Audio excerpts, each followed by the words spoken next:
Welcome guys, welcome to our YouTube channel.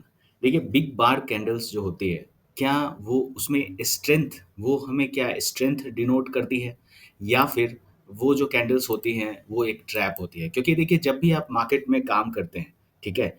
तो आप देखते होंगे कि इस तरह में मूवमेंट आपने ब्रेकआउट पर यहाँ पर बाइंग की और मार्केट थोड़ा-सा ऊपर जाता है और उसके बाद इतनी बड़ी एक सेलिंग कैंडल आ जाती है, ठीक है?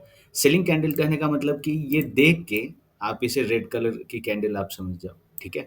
अब इस कैंडल को देख के आपकी अगर पोजीशन अगर इस लेवल पर है ना, तो आप यहाँ पर या तो इसे एक इसके क्लोज़ पे यहाँ पर आप निकल जाओगे, नहीं तो आप एंटीसिपेट करोगे कि ठीक है, ये सेलिंग आने वाली है और आप यहाँ से एग्ज़िट हो जाओगे। ठीक है? और ये चीज़ें आपको बार-बार मिलेंगी। जैसे ये एग्ज़ाम्पल मैंने लिया, ये कहीं भी हो सकता है। आप मान लो ये है एक अप ट्रेंड में, ठीक है? अब यहाँ पर एक डाउन ट्रेंड की बात करते हैं, उसमें क्या हो सकता है? अब कहीं से मार्केट में एक मूवमेंट हो रही है, ठीक है? आपने यहाँ से एक यहाँ पर से एक सेलिंग की, ठीक है? और अब देख रहे हो कि सेलिंग मूव नहीं कर रहा है, उल्टा क्या है कि यहाँ पर एक बड़ी-सी कैंडल आ जाएगी, ठीक है? एक ग्री और इसे हम लोग ग्रीन कैंडल ग्रीन से इसे कलर कलर कर देंगे, ठीक है? इससे क्लैरिटी आपको मिलेगी। अब आप देखिए कि यहाँ पर अप ट्रेंड में जैसा कि मार्केट जब ऊपर की अचानक से सेलिंग आई और आप यहाँ पर कन्फ्यूज़ हो गए। उसी तरीके से आपने अगर जब सेलिंग की, वो सारे सेटअप अब याद रखिए, देखिए आप किसी भी तरीके से ट्रेड करते हो, मैं उस पर अभी नहीं जा रहा हूँ। ये एक प्रोप्राइटरी कांसेप्ट है, मैं जो आपको समझा रहा हूँ उसमें से एक ये चीज़ें कॉमन सबको प्रॉब्लम आ रही है। तो मैंने सोचा उस पॉइंट को एड्रेस कर दूँ। जो स्टूडेंट्स हैं मेरे, वो भी सीख सकते हैं इससे और बाकी जो लोग हैं वो भी सीख सकते हैं, ठीक है? तो अब देखिए कि ये जो सेलिंग आई ना, यहाँ पर आपने क्या किया कि एक सेलिंग एंटीसिपेट किया और यहाँ पर आपने एक सेलिंग ली।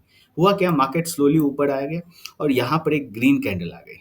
अब प्रॉब्लम क्या है, फिर से एज़ ए सेलर आप सोचोगे कि मार्केट इस लेवल से क्या होगा, यहाँ से टर्न अराउंड क्यों हो गया? अब इसके बाद क्या इसे ब्रेकआउट कर जाएगा या फिर सेलिंग आएगी? तो ये था अप ट्रेंड, ये था डाउन ट्रेंड और आप देखिए कि ये जो कैंडल्स होती है ना, ये बिग बार कैंडल होती है।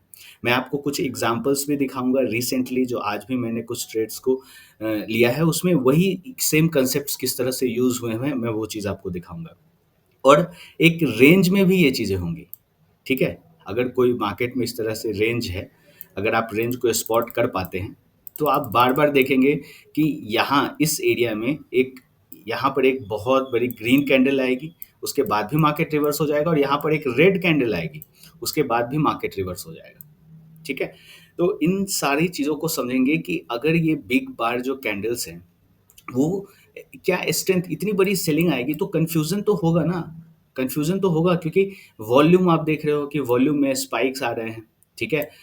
इसकी स्ट्रेंथ एक कैंडल की हेल्थ जो होती है उसके बॉडी से आप एनालाइज़ कर सकते हैं, जितनी बड़ी बॉडी होगी और विक्स काफ़ी कम अगर होंगे, जितने कम विक्स होंगे, उतना ज़्यादा एक हेल्दी कैंडल होता है। तो इसके बाद कन्फ्यूज़न स्वाभाविक है, वो आएगा ही आपको, चाहे आप अप ट्रेंड में हो या फिर डाउन ट्रेंड में हो। तो इस चीज़ को किस तरीके से सॉल्व किया जाए? आप कैसे पता करें कि मार्केट जो है, सो इसके बाद मार्केट यहाँ से रिवर्स होगा, ठीक है? अगर आप मान लीजिए आपके पास ये पता है कि आप अप ट्रेंड में हैं, ठीक है? ध्यान से समझिए इसे।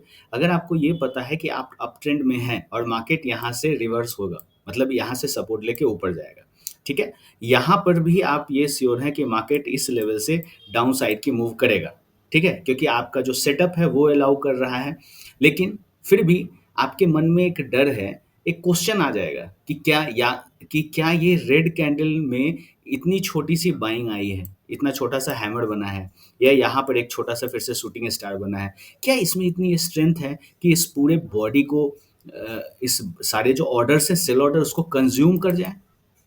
क्योंकि देखिए एज़ ए बायर आपको सेलर्स के सारे ऑर्डर्स को कंज़्यूम करना होगा, तभी आप इस हाई तक पहुँचेंगे। तभी आप इन लोगों के सेल ट्रिगर होंगे और आपको प्रॉफ़िट होगा अगर आप बाय साइड में हैं तो। ठीक है? तो इस चीज़ को हम लोग चार्ट पर देखते हैं, फिर हम लोग वापस से इस थ्योरी पार्ट पर आएँगे, ठीक है? तो एक्सिस बैंक के चार्ट पर आते हैं, ठीक है? अब आप देखिए कि यहाँ पर मार्केट में यहाँ एक रेजिस्टेंस था, ठीक है? यहाँ सपोर्ट था। अब मार्केट में यहाँ पर ओपनिंग हुई, ठीक है? और आप देखेंगे कि इस हाई के ऊपर यहाँ पर एक ब्रेकआउट आया और उसके बाद मार्केट इस लेवल को सस्टेन करके अप मूव ले रहा है, ठीक है? जो मेजर डाउन ट्रेंड जो इसमें जो मेजर ट्रेंड है वो डाउन ट्रेंड का है। एक चीज़ ये समझ गए आप।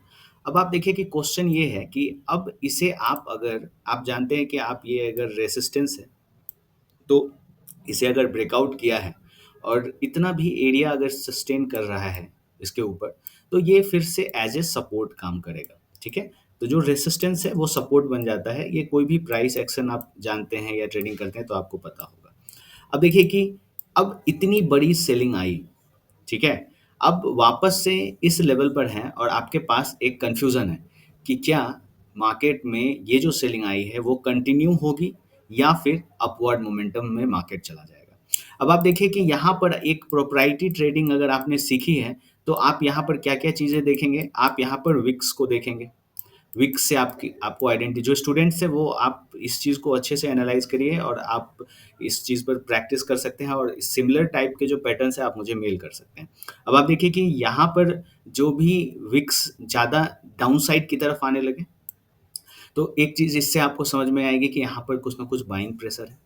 सेकंड कि अगर इस अब क्वेश्चन ये है दोनों जिन लोगों ने सीखे उनके लिए भी कि क्या यहाँ से मार्केट रिवर्स होगा? तो सबसे पहले तो देखिए एक यहाँ पर एक हैमर है। अब हैमर से सिर्फ़ मार्केट रिवर्सल पैटर्न को शो करता है, लेकिन सिर्फ़ एक ही चीज़ हम लोग नहीं लेंगे। यहाँ पर कंसर्न हम लोगों का ये है कि क्या ये जो सेलिंग है, क्या बायर में इतनी पोटेंशियल है कि मार्केट को इस पूरे सेल ऑर्डर को कंज़्यूम कर जाए? तो देखिए यहाँ पर एक एक चीज़ मैं आपके साथ शेयर कर रहा हूँ। आप जब काफ़ी दिनों तक ट्रेडिंग करेंगे तो आप भी इस कंक्लूज़न पर आ जाएँगे, लेकिन वो चीज़ मैं आपको अभी रिवील कर रहा हूँ। देखिए, ये जो सेलिंग आपको इतनी बड़ी दिख रही है ना, इसकी पावर तब तक है, कोई भी सेलिंग हो रही है, उसकी अगर यहाँ से इतनी बड़ी सेलिंग हुई, तो सेलिंग के बाद जो पावर थी वो इस लेवल पर थी। मतलब यहाँ पर सेलिंग पावर है, जो भी मूव होती है ना, उसका जो इनिशिएशन पॉइंट है, पावर वहाँ पर होती है। लेकिन जैसे ही आप सपोर्ट एरिया के पास पहुँच जाते हैं, तो यहाँ पर अगर पावर होती मार्केट के पास, तो यहाँ से और भी ब्रेकडाउन वो करता। लेकिन क्या हुआ यहाँ पर? यहाँ पर मार्केट ने ब्रेकडाउन नहीं किया। आप देखिए कि उसके बाद यहाँ पर कलर चेंज, मतलब अब यहाँ पर क्या हो गया? यहाँ पर अब बायर्स कंट्रोल ले रहे हैं। अब ये जो बायर है, वो आप देखिए कि इसे किस तरह से चैलेंज किया इसने और ये बाइंग आ गई। तो आप मेरा कहने का ये मतलब है कि जब भी कोई स्टीप सेलिंग हो, मैं आपको उल्टा बाई साइड की तरफ भी दिखाऊँगा। यहाँ पर यही कन्फ्यूज़न यहाँ पर भी होगा।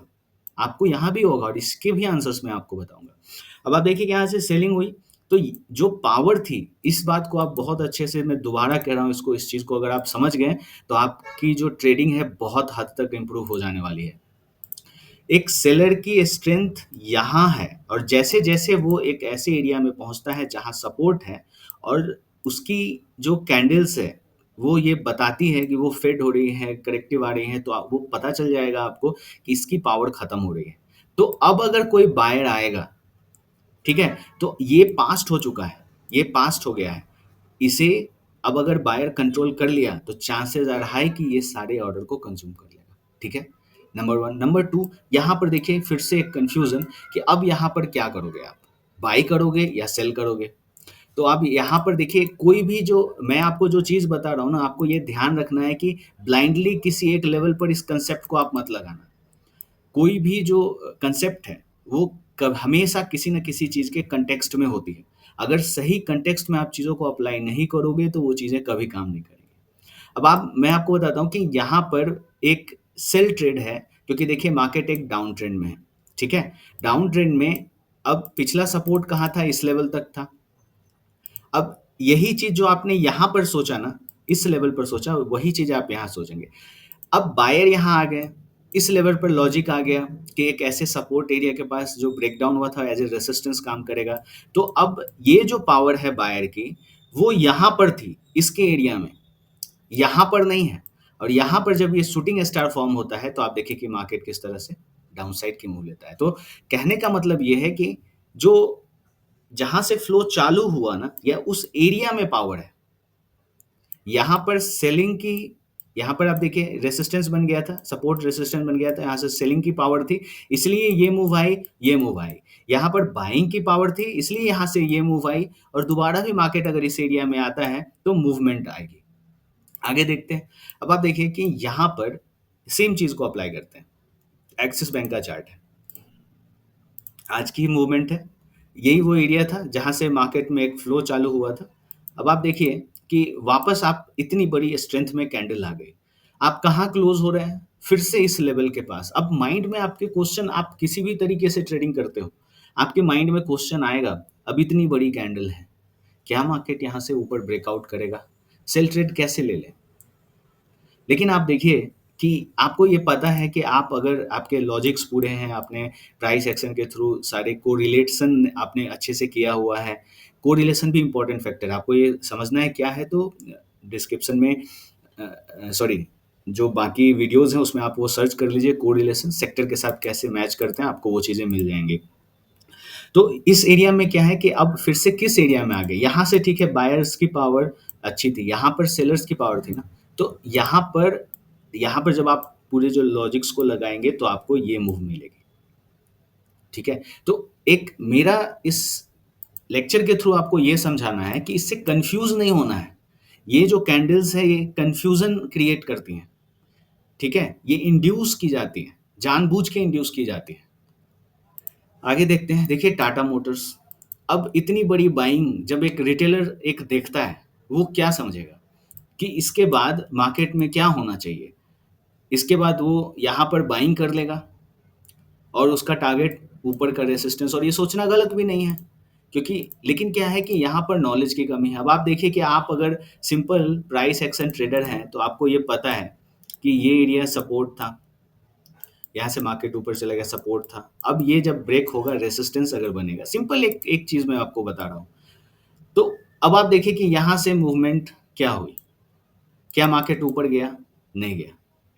तो इसका मतलब अब आपको ये नहीं समझ लेना है कि अब यहाँ से सेलिंग होगी तो ये टारगेट तक, नहीं। इसके लिए आपको मैंने बताया कि कोई भी चीज़ स्टैंड, आप उसके पीछे कोरिलेशन देखना होगा, सेक्टर को देखना होगा आपको, फिर वो समझ में आएगा। मेरा आपको ये समझाना है कि अगर आपका सेल का डिसीजन है, अगर आपका सेल का डिसीजन है, अगर आपका सेल का डिसीजन है, तो आप ये ऐसी बाइंग देख के प्रॉब्लमेटिक फीलिंग में नहीं चले जाना चाहिए कि नहीं आपका जो है वो गलत हो गया है। नहीं, आपको वेट करना है कि क्या जो पैरामीटर्स आपको चाहिए वो फुलफिल होते हैं या नहीं। अब देखिए सेम वही चीज़ मैं आपको दिखा रहा हूँ। आप देखिए सिल्वर में, ये कमोडिटीज़ में जब आप प्रैक्टिस करेंगे ना, तो आप प्राइस एक्शन को बहुत अच्छे से मास्टर कर सकते हैं। इसमें हर एक चीज़ें बहुत ही क्लियर दिखती हैं, क्योंकि आपके पास समय काफ़ी ज़्यादा होता है। आप कहीं भी इस चीज़ को देखिए, देखिए नीचे से आप देखिए कि मार्केट एक ट्रेंड में ऊपर की तरफ जा रहा है। ट्रेंडिंग मार्केट में, ठीक है? जब मार्केट ट्रेंडिंग हो तो ये काफ़ी अच्छे से चीज़ें काम करती हैं। अब आप देखिए कोई भी सपोर्ट को ले लीजिए, ये आपका सपोर्ट था, ठीक है? आप यहाँ यहीं से पूरा चार्ट को देखते चलते, ये एक सपोर्ट था। अब आप देखिए कि सपोर्ट में बार-बार इस एरिया में, यहाँ पर आप इसको रख लेते हैं यहाँ, ठीक है? ये जो एरिया है, फर्स्ट इसी लेवल पर एक डिमांड ज़ोन का क्रिएशन हुआ था। अब इस लेवल से बाइंग आई, बाइंग आई। अब ये वाली कैंडल देख के कितने लोग इसमें सेल कर लेंगे? लेकिन आपको ये समझना है कि ये तो बायर के पास है ना आप। फिर से अगर कोई एरिया बन जाए, उसके बाद मूवमेंट हो, तो आप कर सकते हैं। बस एक कैंडल में ऐसी गलती आप ना करें। इन चीज़ों को अगर प्रैक्टिस करने के लिए आप इसे नोट करते जाएँ, फिर आपको और भी इम्प्रूवमेंट नज़र आएँगे। अब आप देखिए, ये वाली कैंडल को देखिए, इतनी बड़ी सेलिंग हुई, तो इस सेलिंग की पावर यहाँ से है, यहाँ से है। अगर इतनी बड़ी सेलिंग के बाद यहाँ पर आपको स्ट्रेंथ दिखता है मार्केट में, जो आपके प्राइस एक्शन के पैरामीटर्स है, विक्स को देखना, बाकी जो ट्रेडिंग टाइम फ्रेम पर यहाँ पर आपको सेटअप्स को आइडेंटिफ़ाई करना, वो चीज़ें अगर पूरी होती हैं, तो फिर आपको ये जो ऑर्डर्स हैं वो कंज़्यूम हो जाएँगे। आपको वो चीज़ें दिखेंगी नहीं। देखिए जब कोई भी चीज़ें विज़िबल हो जाए ना, तो वो तो सबको दिख गया, उसमें आपको रिज़ल्ट्स नहीं मिलेंगे। आपको जो चीज़ें नहीं दिखती हैं, पावर उनकी सबसे ज़्यादा होती है। अब इसके बाद आप देखिए ये चीज़ें आगे भी आप देखिए, यहाँ ये रेजिस्टेंस था, सपोर्ट बन गया। अब आप इस तरीके से सोचिए कि फिर से इस सेलिंग देख के आपको एक माइंड में आएगा, क्या इस एरिया को क्लियर कर पाएगा? लेकिन देखिए कि मार्केट ने किया या नहीं किया। वो मार्केट करेगा क्योंकि देखिए सेलिंग की पावर यहाँ है, ठीक है? यहाँ है, यहाँ है। अगर इस एरिया में बायर स्ट्रांग हो रहा है, they are going to defend their levels. आप आगे देखिए इस लेवल पर, यहाँ पर क्या हुआ कि ये जो एरिया है, यही वो सपोर्ट एरिया है जहाँ से मार्केट में रिवर्स हुआ। अब देखिए ये एक स्पेशल चीज़ है। ये वाली जो मूव है ना, एक एक किन्हीं एक सब्सक्राइबर ने भी एक क्वेश्चन किया था कि इस तरह के मूव्स क्यों होते हैं कि मार्केट तो के अप ट्रेंड में है और एक ऐसा इल्यूजन। देखिए इस टाइप्स के मूव को फ्लश कहते हैं, ठीक है? फ्लश एक प्रोप्राइटरी कंसेप्ट है जिसमें एक फाइनल मूव से पहले जितने भी जो सेल ऑर्डर्स हैं उसको डंप कर दिया जाता है। आप देखते होंगे कि मार्केट में इस तरह से डाउन साइड की मूवमेंट आ रही है, अचानक सेलिंग हुई और उसके बाद मार्केट वापस से ऊपर आता है और इस तरह से रिवर्स हो जाता है। अब आप सोचते रहते हो यहाँ से कि फिर से सेलिंग आएगी, लेकिन सेलिंग नहीं आती है। तो यही एरिया फ्लश का होता है। आने वाले समय में मैं इस पे एक वेबिनार भी कंडक्ट कर रहा हूँ। डिस्क्रिप्शन में मैंने एक फॉर्म दिया हुआ है, आप उसे फिल अप कर सकते हैं। जब भी मैं ये वेबिनार अनाउंस करूँगा, किसी वीकेंड में ही होगा, तो आपको ईमेल पर रिप्लाई मिल जाएगा। तो डिस्क्रिप्शन में फॉर्म है, आप उसे फिल कर सकते हैं। ठीक है? तो यही वो सपोर्ट एरिया है जहाँ पर मार्केट में फिर से आप देखिए कि ये जो है, ये एक रिटेल पार्टिसिपेशन को एग्ज़िट करने के लिए ही ये मूव होता है। ठीक है? अब आप देखिए कि यहाँ से फिर से ट्रेंड में आ गया मार्केट। इस लेवल से मार्केट फिर से एक ट्रेंड में आ गया। अब इस एरिया में देखिए, अब ये जो सेलिंग आप जब देखते हैं, इस सेलिंग के बाद क्या लगता है आपको? आपके माइंड में फिर से आप कितने भी आप सोचें, आपको ये लगेगा कि नहीं ठीक है, ये ब्रेक डाउन हो जाएगा। लेकिन आप देखिए कि इसके बाद मार्केट फिर से जो आपके लॉजिक्स पूरे होते हैं, जो आपका ट्रेडिंग टाइम फ्रेम है, वहाँ पर सेटअप मिल जाएगा और उसके बाद मूवमेंट हो जाएगी। तो मूवमेंट होगी और फिर इस एक नया हाई बनेगा। अब देखिए क्वेश्चन ये है ना, मेरा कहने का ये मतलब है कि आप सेलिंग के टाइम में, आप इस वीडियो से कुछ एक्सट्रैक्ट करना चाहते हैं तो यही है कि सेलिंग के टाइम में कोई भी लेवल पर अपर लेवल से जब सेलिंग आती है तो सेलर की पावर वहाँ है। जैसे जैसे वो अगर नीचे लेवल पर आता है और यहाँ पर वो वीकनेस दिखाता है सेलर, बायर्स स्ट्रेंथ दिखाते हैं, तो आपको उसके स्ट्रेंथ पर बिलीव करना होगा। तो आपको एक बड़ा मूव, एक अच्छा मूव मिलेगा। आप अगर ये माइंड में आपके क्वेश्चन रहेगा कि ये सेलिंग है, फिर से यहाँ से मार्केट रिवर्स हो जाएगा, तो यही तो वो एरिया है जहाँ पर कन्फ्यूज़न है। इसे हम लोग ज़ोन कहते हैं। प्रोप्राइटरी प्राइस एक्शन जब आप सीखते हैं ना, जब आपको इस चीज़ की ट्रेनिंग मिलती है, तो आप ये अच्छे से समझते हैं कि ज़ोन को एक ऐसा एरिया जहाँ पे एक कन्फ्यूज़न हो, जहाँ पर एक रिटेल मेजॉरिटी 95% लोगों को कन्फ्यूज़न है कि यहाँ पर बाइंग हो या सेलिंग होगी। लेकिन आप जब प्रोप्राइटरी प्राइस एक्शन सीखते हैं तो आपको ये पता है कि मार्केट किस एरिया में परफ़ॉर्म करेगा और ज़्यादा से ज़्यादा पोज़ीशन आप इस लेवल पर लेते हैं और आपको अच्छे मूव्स मिलते हैं। ठीक है? तो आई होप कि आपका ये जो पॉइंट है वो क्लियर हुआ होगा। तो एक बार फिर से मैं इस चीज़ को बता देता हूँ कि हमेशा आपको कभी भी जब आप मार्केट ट्रेंडिंग हो, तो ट्रेंडिंग मार्केट में कभी भी अचानक से सेलिंग आई और आप एक सपोर्ट पर अगर हैं, तो आपके अगर पैरामीटर्स मिलते हैं यहाँ पर, जहाँ पर एक बाइंग एक्टिविटी आपको शो करता है, कुछ साइंस मिलते हैं, कुछ सेटअप्स मिलते हैं आपके, लोअर टाइम फ्रेम भी आपके साथ होता है, तो आप यहाँ से डेफिनेटली इस ऑर्डर को कंज्यूम कर सकते हैं। वही चीज़ सेल साइड की तरफ भी होती है। ठीक है? जब मार्केट डाउन ट्रेंड में हो, उस टाइम में। जब मार्केट रेंज में हो, तो मार्केट रेंज ट्रेडिंग थोड़ी-सी अलग है। यहाँ पर कु आप अगर इसमें प्रॉफ़िटेबल हैं, तो ही मैं सजेस्ट करूँगा कि रेंज ट्रेडिंग पर आने के लिए। ठीक है? आपके कोई क्वेश्चन्स हैं, आप मुझे ईमेल कर सकते हैं। अगर आप इसे सीखना चाहते हैं, तो फॉर्म डिस्क्रिप्शन में दिया हुआ है। सारे आंसर्स आपको ईमेल पर मिल जाएँगे। राइट? ऑलराइट गाइस, अगर वीडियो अच्छी लगी हो, तो आप लाइक करिए, सब्सक्राइब करिए। Thanks for watching.